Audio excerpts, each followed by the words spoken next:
हम देखते हैं कि रूम में एक पुलिस ऑफिसर आता है। वो वहाँ चुपके से आता है और एक बैग उठाकर अपने साथ ले जाता है। वो उस बैग को चोरी करके लेके जा रहा था और आगे कहीं बेचना चाहता था। इस बैग के उसे काफी पैसे मिलने वाले थे और जब वो गाड़ी में आकर बैठता है तो उसे लगता है जैसे उसके पीछे कोई है और फिर कोई फौरन से अपने हाथ उसके गले पर रखता है और उसका गला काट देता है। और ये कोई और नहीं बल्कि टिफनी थी। टिफनी उस लड़के की दोस्त थी जिसकी रूह अब चकी में थी और उसने पुलिस ऑफिसर को भी इसीलिए मारा क्योंकि उस बैग में चकी की बॉडी के टूटे हुए टुकड़े थे और टिफनी को अब भी लगता था कि उसकी बॉडी में उसके दोस्त की सोल अभी तक है। वो उसे किसी भी सूरत में वापस लाना चाहती थी क्योंकि वो उससे बहुत प्यार करती थी। वो घर आती है तो हर टुकड़े को साथ मिलाकर उसे जोड़ने लगती है। वो उन टुकड़ों को सीती है और साथ ही साथ बाकी डॉल्स के पार्ट लगाकर भी उसे बिल्कुल ठीक बना देती है।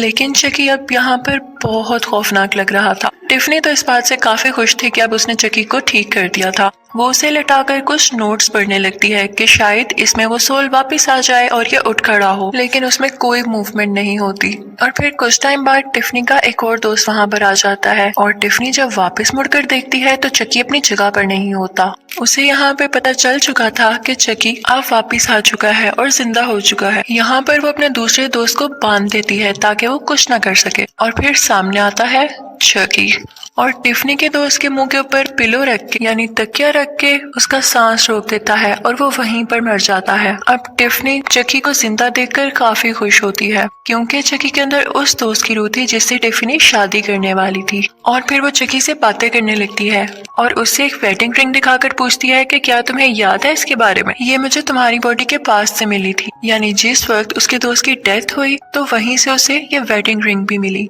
तो ये सुनकर उसके दोस्त की सोल जो चकी के अंदर थी अब जोर जोर से हंसने लगती है। वो कहता है कि मैं तो तुमसे कभी शादी करने ही नहीं वाला था। ये सुनकर टिफनी का दिल बहुत ज्यादा दुखता है। वो गुस्से में आ जाती है और उसे कुछ समझ नहीं आता कि अब क्या करना चाहिए। तो वो अपना गुस्सा ठंडा करने के लिए चकी को एक केज यानी पिंजरे में बंद कर देती है। फिर दूसरी तरफ हमें एक लड़का दिखाया जाता है जो कि एक लड़की जेड को पार्टी के लिए पिक करने आया था। उनके साथ जैसी भी था, लेकिन असल बात तो ये थी कि जेड जैसी को पसंद करती थी, उस लड़के को नहीं। वो सब मिलकर जा ही रहे होते हैं कि रास्ते में जेड का अंकल इन सबको रोक लेता है और जेड से कहता है मैंने तुम्हें मना किया था ना इसके साथ जाने से। और ये कहते हुए वो जेड को अपने साथ घर ले आता है। अब दूसरी तरफ जैसी काफी परेशान होता है तो उसका दोस्त उसे मशवरा देता है, यानी उससे कहता है कि तुम दोनों भाग कर शादी कर लो क्योंकि वो भी तुम्हें पसंद करती है और तुम भी, और इसमें बुरी बात क्या है। और फिर हमें यहाँ पर ये भी पता चलता है कि जेसी टिफनी का नेबर था, यानी उसके घर के बिल्कुल साथ रहता था। फिर हमें दिखाया जाता है कि टिफनी चकी को अकेला केज में देखकर उसके लिए एक ब्राइड भी ले आती है, यानी फीमेल डॉल, और उसके केज में रख देती है। फिर वो बात लेने के लिए चली जाती है और साथ साथ टीवी देखने लगती है। और फिर हमें चकी दिखाया जाता है जो कि उस ब्राइड डॉल के गले में से रिंग निकालकर वो केज काट देता है और बाहर आ जाता है। उसे बहुत गुस्सा था कि टिफनी ने उसे बंद किया और इसी बात का बदला लेने के लिए वो टिफनी के वॉशरूम में जाता है। वो देखता है कि टिफनी पानी में है तो इस चीज का फायदा उठाते हुए वो टीवी वहाँ से उतारता है और उसके बाथ टब में फेंक देता है। अब जाहिर है कि पानी में करंट आ जाता है और टिफनी तड़प तड़प कर मर जाती है। चकी को इस बात का कोई अफसोस नहीं था और वो अपने साथ उस ब्राइड डॉल को भी लाया था जिसमें पहले तो कोई सोल नहीं थी, लेकिन अब वो इसमें टिफनी की सोल डालना चाहता था। वो टिफनी की डेड बॉडी के साथ एक रिचुअल करता है और टिफनी की सोल को उस ब्राइड डॉल में डाल देता है। अब टिफनी जब ये फील करती है कि वो किसी डॉल में आ चुकी है तो उसे बहुत गुस्सा आता है और वो घबरा जाती है।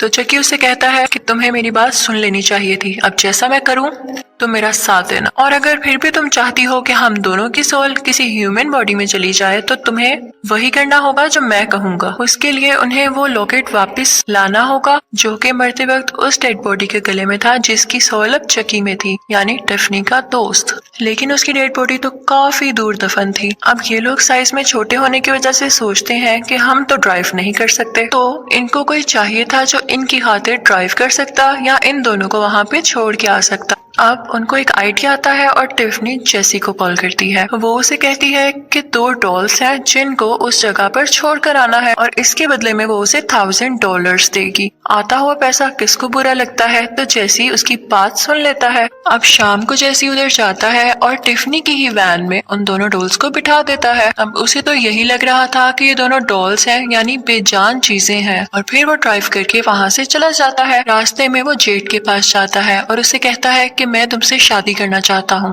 लेकिन तुम्हारी फैमिली नहीं मानती, तो क्यों ना हम भाग जाएं। वो उसे बहुत इंसिस्ट करता है तो जेड भी मान जाती है और अब जेड अपना सामान पैक करने के लिए घर के अंदर चली जाती है।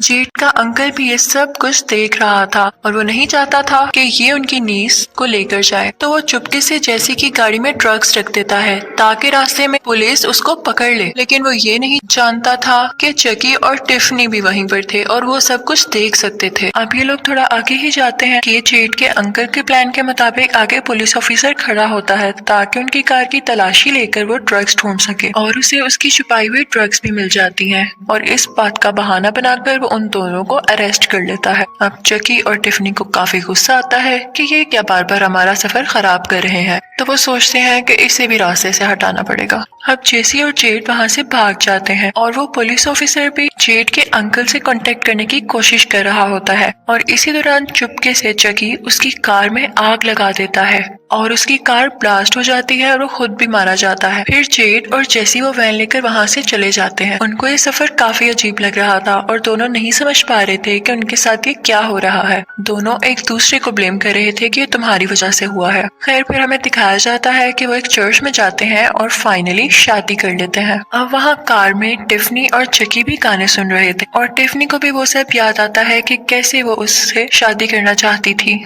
अब जेड और जेसी एक होटल में रुकते हैं। वहाँ पर एक कपल उनके रूम में आके जेसी का पर्स चुरा लेता है, लेकिन टिफनी ने ये सब कुछ देख लिया था। अब जब वो लोग अपने रूम में चले जाते हैं तो टिफनी वहाँ पर जाती है और उनकी छत पर लगा हुआ शीशा तोड़ देती है। उस शीशे के टुकड़े उन लोगों के ऊपर गिरते हैं जिससे उनकी फौरन से डेथ हो जाती है। यहाँ पर चकी भी था और जब वो देखता है कि टिफनी ने इतने ट्रिकी तरीके से इनको मारा तो वो उससे इम्प्रेस हो जाता है और यहाँ पे वो सोचता है कि इसको मेरी वाइफ होना चाहिए। इसी के साथ वो वेडिंग रिंग निकालता है और उसे पहना देता है और यहाँ टिफनी की आंखों से खुशी के आंसू निकलने लगते हैं और ये लोग भी जेड और जेसी के साथ ही होटल में रुके हुए थे। अब दूसरी तरफ दिखाया जाता है कि जेड और जेसी भी काफी घबराए हुए थे क्योंकि उन्हें लग रहा था कि ये जो सब कुछ हो रहा है उनकी वजह से हो रहा है। तो वो अपने एक दोस्त को कॉल करते हैं और पूछते हैं कि ये सारा सीन क्या है। तो वो इन्हें बताता है कि तुम लोगों के पीछे पुलिस लगी हुई है। सुबह होती है तो होटल की ओनर को उस कपल की डेड बॉडीज मिलती हैं।